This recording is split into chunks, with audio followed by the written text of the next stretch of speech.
friends, welcome back or welcome if you are new. My name is Mali and welcome to my favorite video to film every month. TBR Jar picks my May reads. I am so excited for the coming months and all the spring and summer reads I'll get to. I have literally saved some books for the spring and summer season. So I got a couple of them on my cart, a couple of them I talked about in my spring TBR video. Without much further ado, let's get started.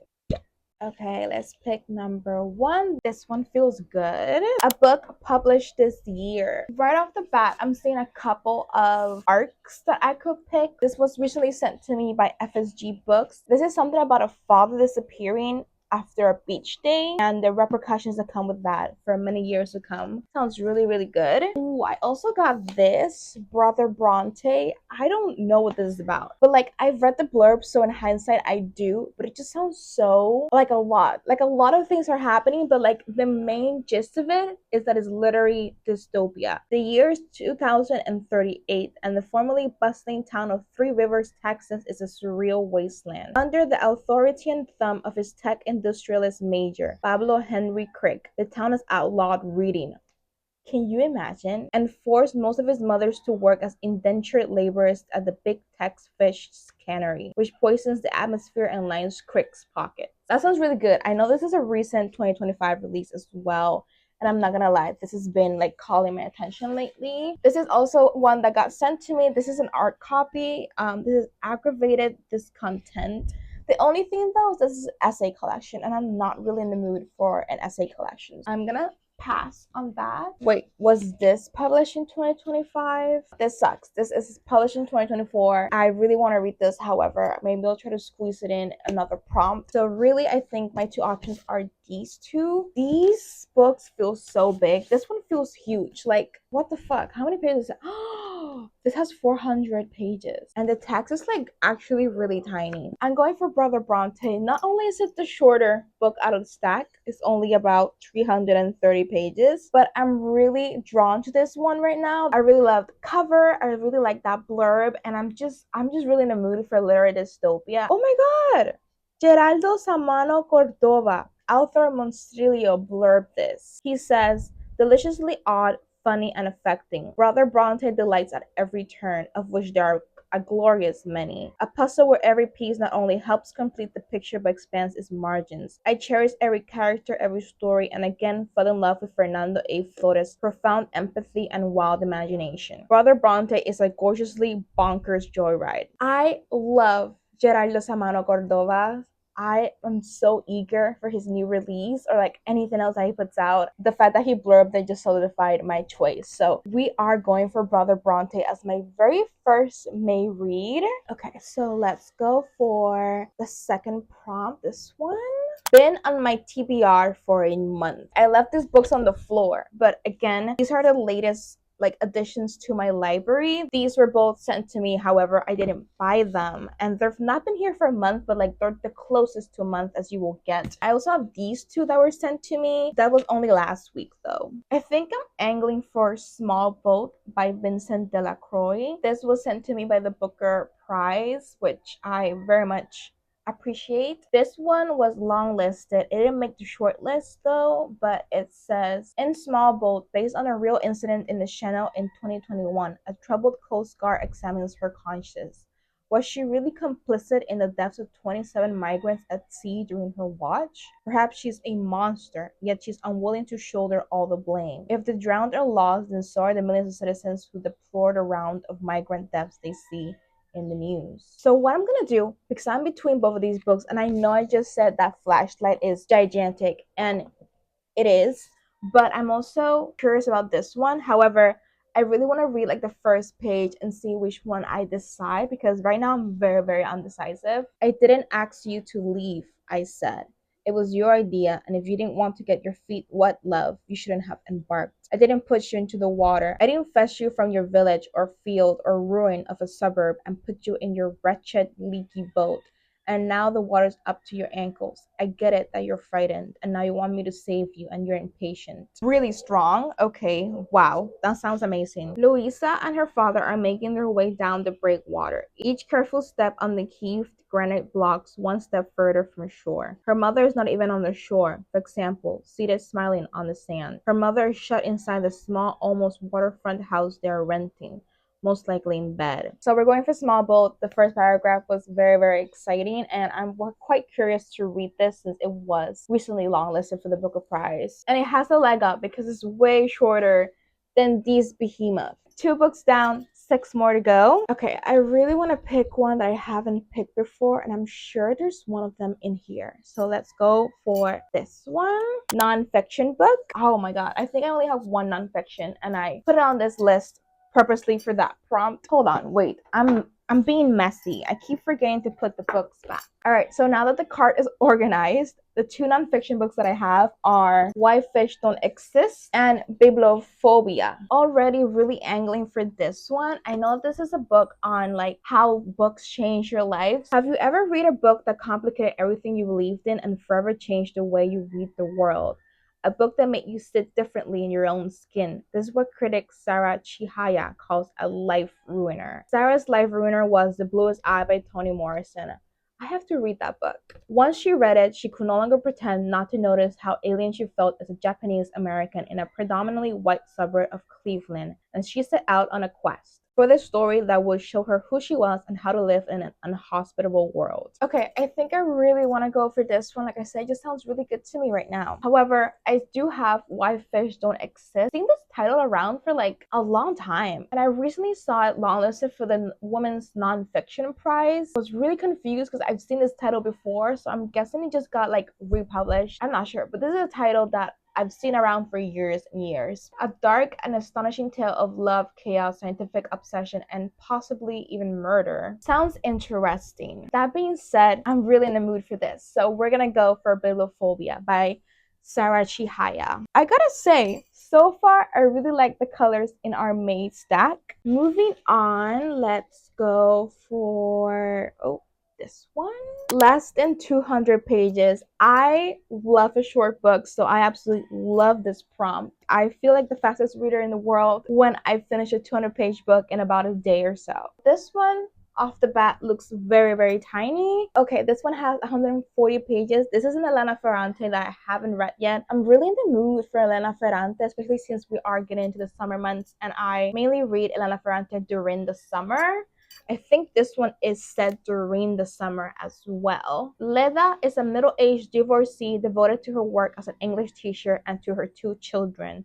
When her daughters leave home to be with their father in Canada, Leda anticipates a period of loneliness and longing. Instead, slightly embarrassed by the sensation, she feels liberated, as if her life had become later more manageable. She decides to take a holiday at a coastal locale in southern Italy, but only after a few days there, things take a menacing turn.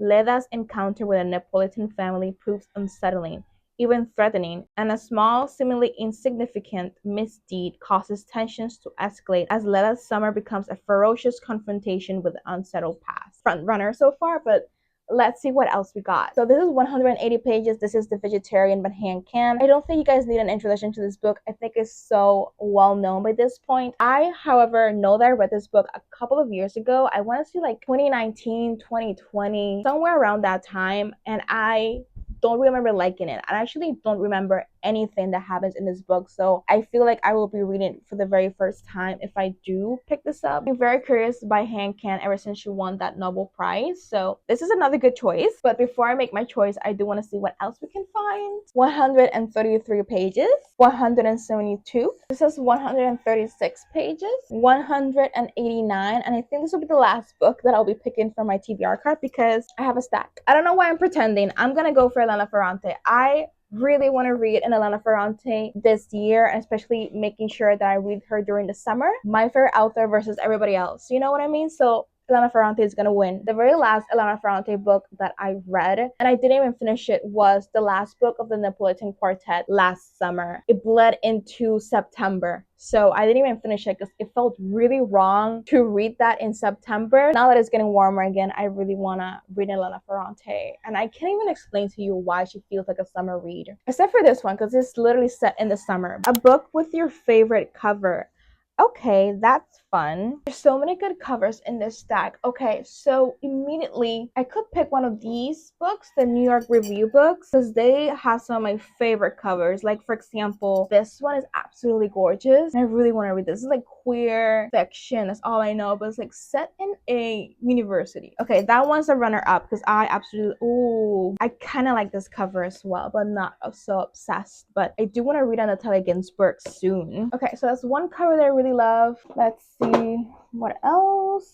I also really like this cover. It's something about the pictures and the text, and I do want to read this. This was part of my spring TBR, so I really do want to read this. And again, this is queer fiction. I don't know what it is, but queer fiction has some of the best covers. I also think this cover is stunning. All I know about this one is that this guy begins haunting his ex-girlfriend. Like, he haunts the apartment they shared and he can't leave. Sounds interesting. I also really love both of these covers. They are so simple. This one in particular is so simple, but something about the simplicity of it just really draws my attention. And then I also have this one that I really like. I actually have read this one before though, so if I do pick this one, this will be a reread for me, and I remember enjoying it. I remember really liking it, so I have been very curious to reread it and see how I feel about it. Okay, so it looks like these are gonna be our choices. Equally very attracted to all of these books right now, but I think the only one that has a slight edge is Some Strange Music Draws Me In. Very curious about this one. Really love the cover. I really like the spine, so it has a bonus points for that. And like I said, it's part of my spring TBR. This is trans fiction set during the summer in 1980s. It's a coming of age. Like, what else I need to tell you? Like, it just sounds absolutely perfect for me right now. I'm gonna go for this one. Oh my god, I'm so excited to read this one. Okay, we're gonna be fishing for the 6th prompt. Oh my god, I love this one. This is translated fiction. If there's one thing you should know about me, I